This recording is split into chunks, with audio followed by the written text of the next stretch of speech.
Buenos días a todas, a todos, señor gobernador, señores presidentes del Congreso y del Tribunal Superior de Justicia del Estado de Michoacán, señor presidente municipal, síndicos y regidores de Apatzingán, señores representantes de las Fuerzas Armadas, del Ejército y de la Marina, señoras, señores diputadas y diputados federales, locales, estimados niños, niñas, jóvenes, señoras y señores,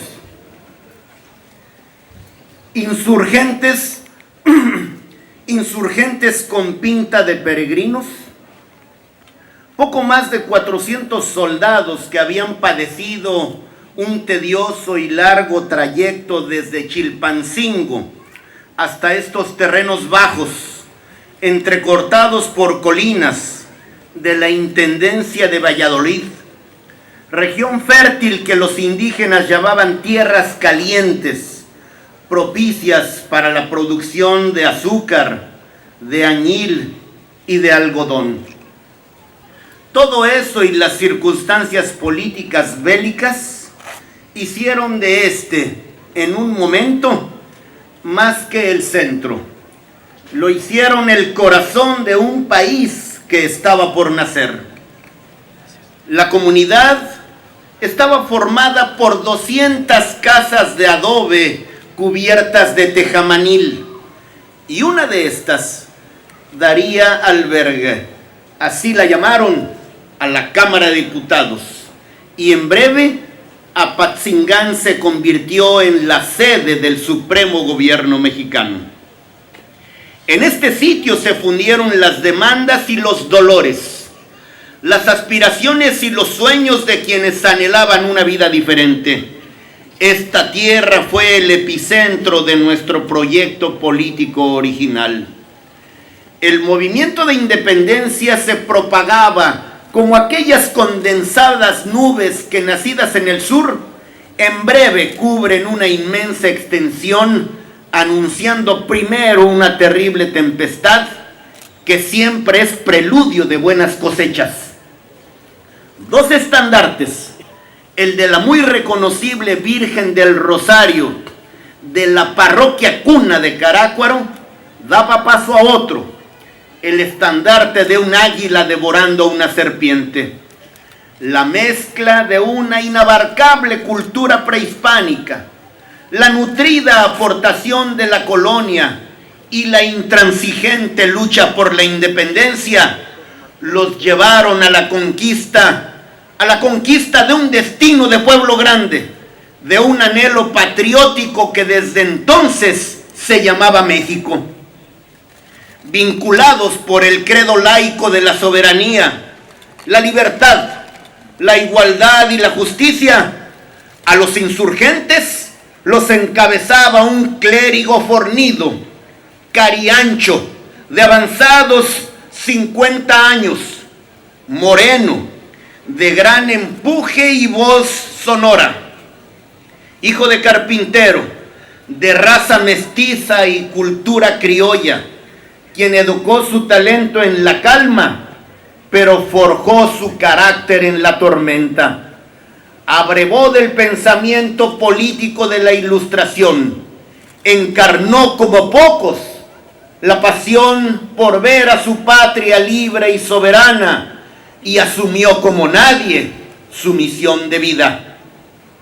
Tras aquel rostro de barro y esos ojos de carbón, hervía un volcán, José María Morelos y Pavón. Al recordarlo, advirtió el poeta López Bermúdez, se siente contemplar el poderío de un sol acostumbrado a iluminar la devastación. Para Morelos, el ideal de igualdad dentro del país cobró tanta importancia como el ideal de libertad nacional respecto de España. Y siendo un republicano confeso, el sacerdote entendió la necesidad de asegurar la transformación por medio de la legalidad, pues la libertad implica la sujeción a la norma que el mismo pueblo creó en ejercicio de su libertad y su soberanía. Y justamente para convertir los ideales en ideas y estas en leyes e instituciones, Morelos convocó a un Congreso insurgente constituyente. En el Congreso de Anáhuac, allá en Chilpancingo, expuso los sentimientos de la nación, documento en el que tras años de lucha no exenta de reflexión, consiguió sintetizar su visión de una constitución futura. Andrés Quintana Roo relataría que Morelos, a su modo, decía, incorrecto a veces, sembrado de modismos, le desenvolvió sus creencias sobre los derechos del hombre, la división de poderes, la separación de la Iglesia y el Estado, la libertad de comercio y todos esos admirables conceptos que apenas entreveía la Europa misma a la luz que hicieron los relámpagos de la Revolución Francesa. Al prescribir que se moderaran la opulencia y la indigencia y se aumentara el jornal del pobre, que mejoraran sus costumbres para alejarlo de la rapiña y el hurto, entre otros sanos preceptos, el Rayo del Sur impregnó de filosofía social a la independencia. Atónitos, anegados en aquella elocuencia a un tiempo sencilla y grandiosa, los congresistas reconocieron en las palabras de Morelos lo que sentía y pensaba toda la gente. Vanguardistas, de corte republicano y social, esas posiciones dieron profundidad y contenido a la lucha de ese pueblo enardecido que habría de convertirse en nación. Si Chilpancingo fue un esbozo del constitucionalismo mexicano, Apatzingán fue la concreción de una constitución en el más amplio sentido de la expresión. Aquí mismo, hace 203 años, la esperanza venció a la duda. La audacia triunfó sobre el temor de un puñado de legisladores que se atrevieron a sugerir trayecto y destino a la patria. Y así se aprobó el decreto constitucional para la libertad de la América Mexicana. Al inscribir la denominación de América Mexicana, nació jurídicamente nuestra identidad nacional, y con ella la reflexión colectiva y trascendente para definir no solo quiénes somos y de dónde venimos, sino quiénes deseamos ser y hacia dónde vamos. El decreto proclamaba la soberanía, la piedra angular de cualquier Estado-nación. Esa expresión, soberanía, que se compone de dos partículas, super, omnia, que significa en latín que por encima de todo y de todos está la voluntad y el poder del pueblo, y que éste había decidido ser independiente, pues la soberanía es a los pueblos lo que la libertad a las personas, condición indispensable para decidir qué hacer con la vida misma y vivirla con libertad y justicia, tener condiciones para ser felices. Con meridiana claridad, esa constitución reconocía la libertad. La constitución de Apatzingán creó un novedoso sistema electoral e incorporó la idea de la supremacía constitucional y su defensa. En el 203 aniversario de la promulgación de esa constitución ejemplar, los sentimientos de la nación emergen para recordarnos que somos legatarios de una semilla sembrada en esta tierra caliente michoacana, que aquí floreció nuestra constitucionalidad, que habría de afincarse al culminar la independencia, desplegarse en 1824, consolidarse en el 47, resplandecer en la reforma, trascender el porfiriato, emerger en la revolución y gozar de estabilidad durante el siglo pasado. Morelos y quienes lo acompañaron y luego lo sucedieron ya hicieron su parte. Los siguientes pasos en el camino de la libertad, la dignidad, la justicia y la prosperidad han correspondido a sucesivas generaciones, incluida la nuestra. Hace décadas, México inició un proceso, un conjunto de hechos protagonizados por la sociedad y el gobierno, compleja sucesión de fenómenos sociales, coyunturas electorales, liderazgos plurales y complementariedad de visiones de país, adaptación progresiva de un régimen jurídico y político a una sociedad que siempre reclama mejorar, un nuevo estado de cosas. La disputa por el poder se abrió, se amplió, se legalizó y se legitimó, alcanzando un momento climático hace justamente 20 años, cuando ningún partido logró la mayoría en la Cámara de Diputados. La cadena de cambios institucionales y políticos desembocó incluso en 2 alternancias en la presidencia de la República. Y en la segunda, el titular del Ejecutivo impulsó el paquete reformista más grande de la historia. Solo en el actual sexenio se han realizado 154 de las 703 reformas que ha tenido la Constitución en 100 años, lo que hace de este gobierno el más reformador de todos los tiempos, encabezado por quien, promoviendo leyes, sabe que escribe historia, Enrique Peña Nieto. Jefe de las instituciones, el presidente asumió el liderazgo político que implicó conocer y considerar las iniciativas provenientes de todo el espectro político.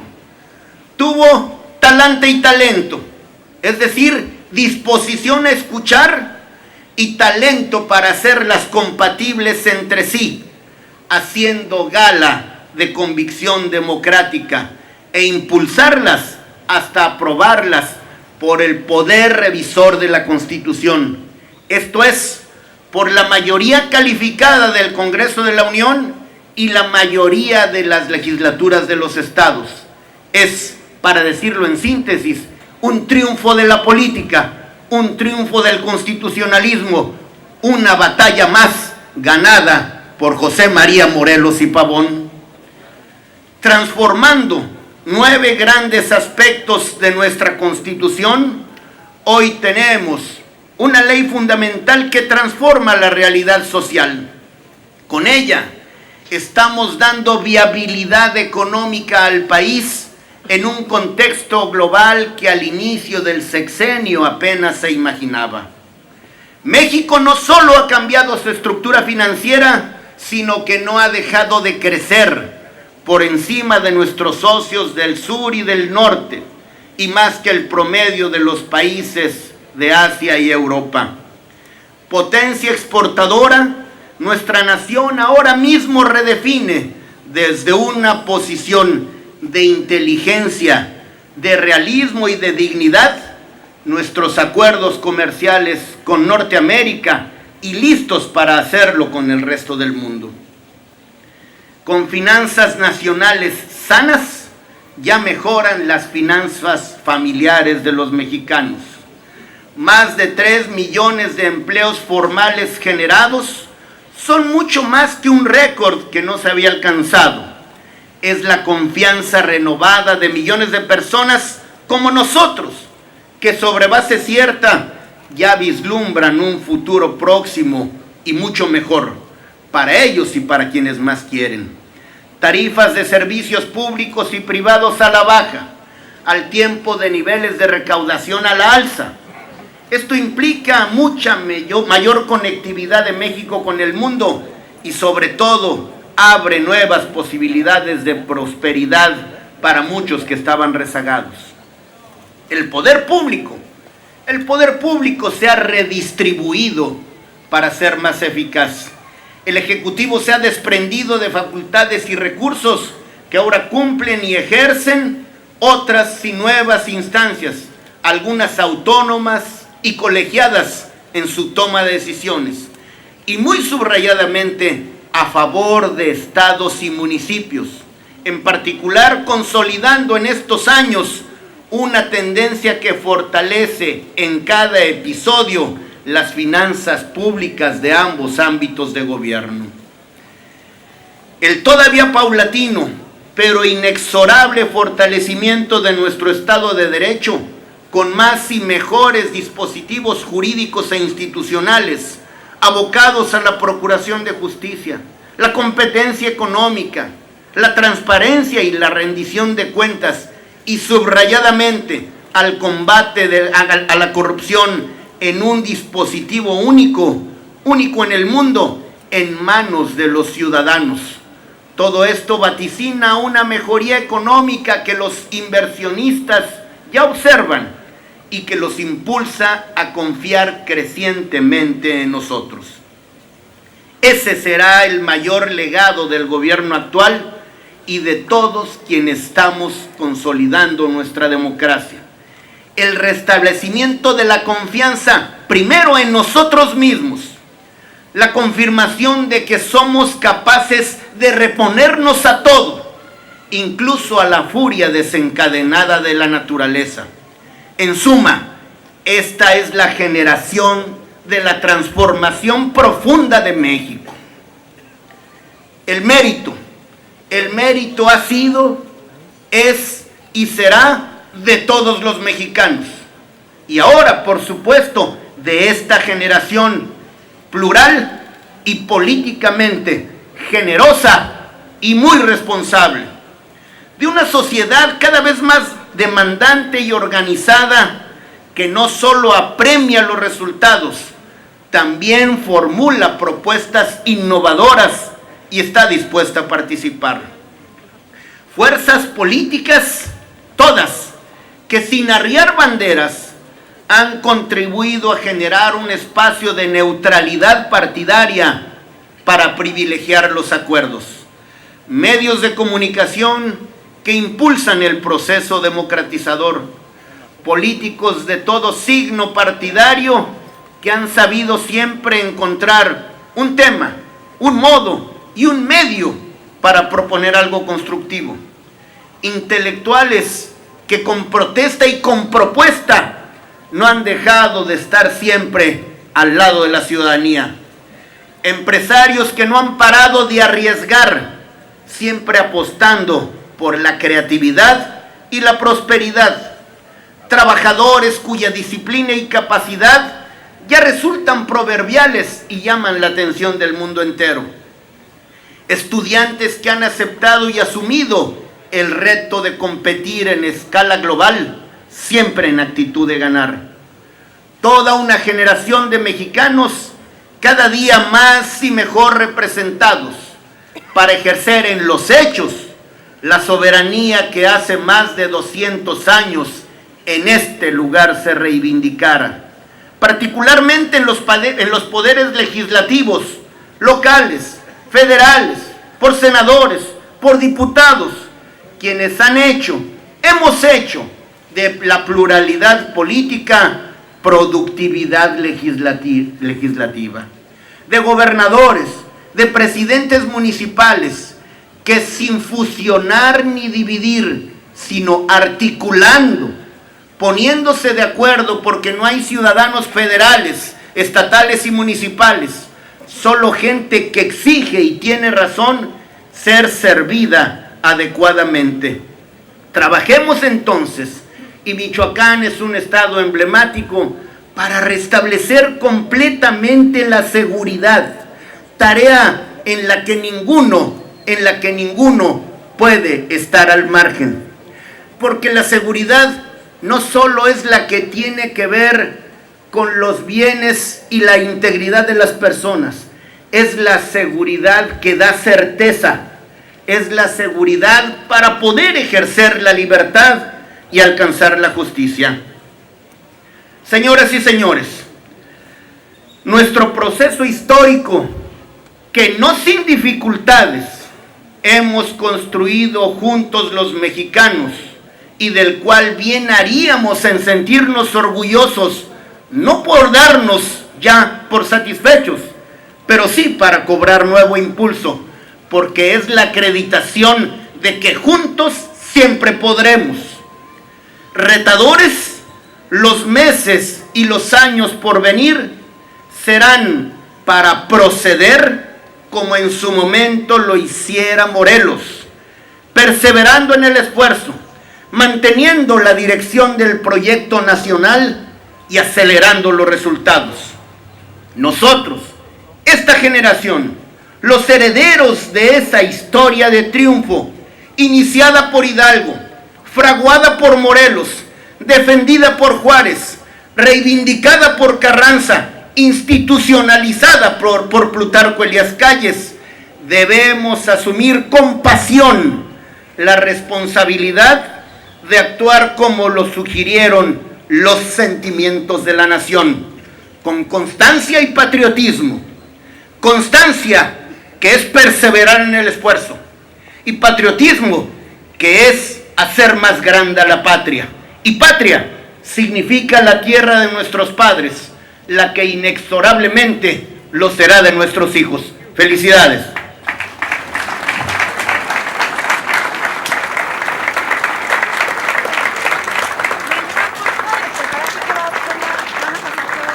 Agradeceremos